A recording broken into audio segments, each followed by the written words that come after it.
guys, it's Shelley here from Photo Tripping America and the Solo Traveler community.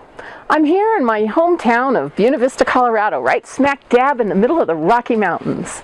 Came home during the COVID crisis and decided to stick around this summer to do a little bit of work on the side for my previous employer and dear friend.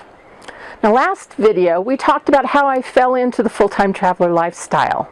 And this week I thought those of you who are thinking you have to have a lot of money saved to be able to full-time travel would like to hear about how I have done it on quite a tight budget, actually.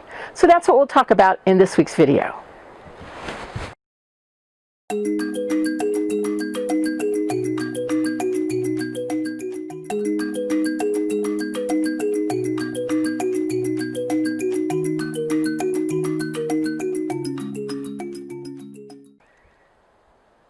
As I said in my first video, I had about 2 years to plan my escape as a full-time RVer. I spent some of that time plotting out my first year budget, knowing that I was going to be on limited funds and not knowing exactly what I was going to do for a living once I hit the road. I did, however, talk to many RVers who told me that they spent quite a bit of their budget on two categories, the first being fuel. Now, I knew I could mitigate some of those costs for myself by just traveling less frequently when need be. But the second category, campground fees, was where I really needed to do some research because I wasn't ready to do a lot of boondocking or dispersed camping at that point in time. So I looked at discount programs and membership programs and came up with a combination of several that worked very well for me. In fact, by the end of that first year, when I compared my budget with reality and the figures, I discovered that basically my camping fees averaged a little over $6 a day for the year. Thought that was pretty good. Let me tell you what I did, and maybe you can find some different programs and ways to lower your costs for camping as well. The first thing that I did was look at state park passes. Now, I've written for several RV industry leaders, and one company asked me to research all 50 state park passes. And so I can tell you that New Mexico by far has the best state park pass that I've found across the country. As I speak today, in the summer of 2020, I believe the cost is still $225 for out-of-state residents to purchase a New Mexico state park pass. Now that gets you into all of their state parks for free, and you can camp in their dispersed campsites for free as well, and utilize their hot showers and restrooms there. If, however, you want water and electricity hookups with your state park pass, it will only cost you $4 a day for those. Now, state parks, as far as New Mexico is concerned, and many of the other parks as well, all have a limit on how long you can stay in one campground. Most of them are up to 14 days, and that is the case in New Mexico as well. So I could stay at one state park for 14 days and move right on down the road to the next state park and hook up there for 14 days, come back to the last one if I want to, or however. But you don't have to be out of their system, you just need to be out of that particular state park after 14 days. You might want to look also at state park passes if you are a disabled vet or if you're a senior citizen. However, I've found that most states require and offer those discounts only to their own in-state residents. But you can buy a regular state park pass, even if you don't live in, say, Texas or California, wherever you're going. I did look at the Texas State Park Pass, and several of the others have discount programs after a certain number of nights that you stay. So that might be an option for you as well. But again, I found that the New Mexico one is great. However, they have started getting so busy now that they have gone to a reservation-only system for some of their state parks.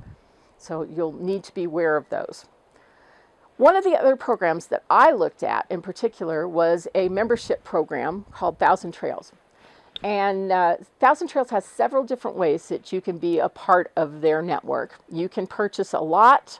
You can purchase a membership program for normally several $1,000s that lets you stay at your particular chosen campground for up to 3 weeks. But what I did was purchase their least expensive model, which was a camping pass. They have parks across the country with the exception of the Midwest and the upper Midwest, and not many in the Northeast, as I recall. But they've sectioned the country into separate regions. And I purchased a regional campground pass that went from Texas all the way east to Virginia. I believe there were 27 different campgrounds in that region at that point in time. And normally their campground pass costs a little under $600 for the year.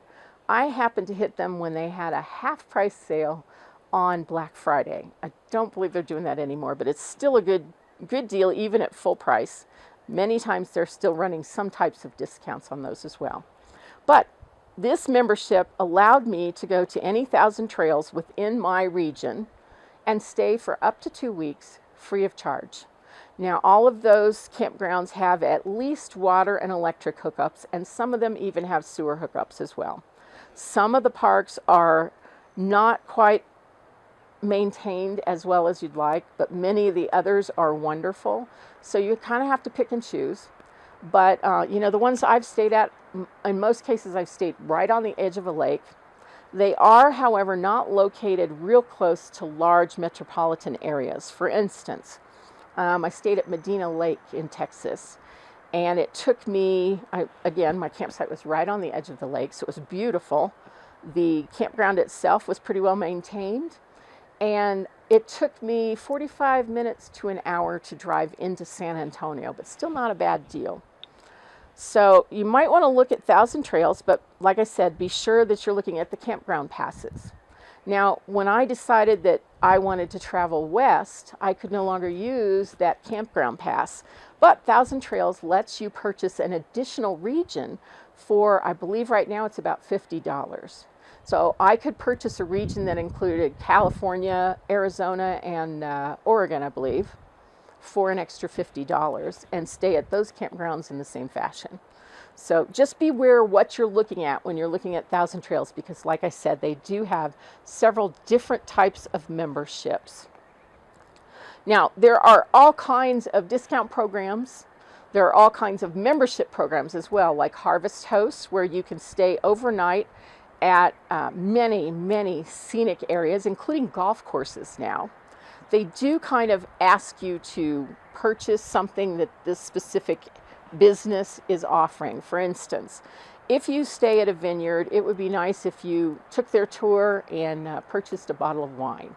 If you're going to buy a bottle of wine anyway, that's no big deal. You can stay at museums, like I said, golf courses. I've seen farms and alpaca farms even. So lots of options, beautiful places to stay overnight. Typically, they do not have hookups, however. So beware that you need to be self-contained. They don't allow tents, but it's a wonderful option for a scenic night stay. You can also purchase memberships in Boondockers Welcome, where you can stay at people's homes. Typically, they're other RVers, so a lot of times they might have hookups for electric, but it's basically a B&B for RVers. You get to meet the owners of the home where you're staying, and they will be very descriptive on the sizes of RVs that they can accept based on what they have to offer and what's available for you. You can purchase a membership in Passport America, which gives you a 50% discount on thousands of campgrounds across the country. And I believe their cost right now is about $40 for a year-long membership. So it's a great option if you're going cross country. You can mix and match a lot of these programs and really keep your camping costs way down. And I'm hoping to continue. I have actually for almost 3 years. I've continued with some of the same programs and finding new ones along the way too. But I don't spend a lot on campground fees. I'm not into staying in the resort campgrounds at this point in time. Every once in a while I'd like to treat myself and do that. But because I'm saving money on the other days by utilizing these programs, then I have the extra money to be able to splurge every once in a while and treat myself. But I thought you might want to know some of the different ways that you can save money. You don't have to have a ton of money to become a full-time RVer, but you do have to do some planning, and you have to be wise with your income and wise with your savings. I have created an entire outline, comparison sheet, and article based on the 5 top membership programs. If you're interested in looking at the pros and cons of each, the cost, how long you can stay at each campground, and all of that. And you'll find a link for that below this video. You'll also find a link to my website, Photo Tripping America, where you can find several different travel blog stories to show you different places you might want to be able to put on your map and travel to. And there's all kinds of resources there to help you along the way as well.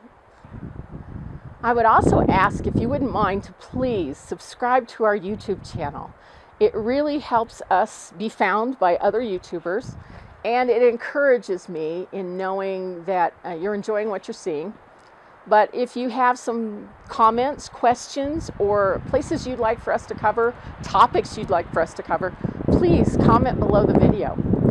Until then, we'll let you go, and we'll see you next week at Photo Tripping America.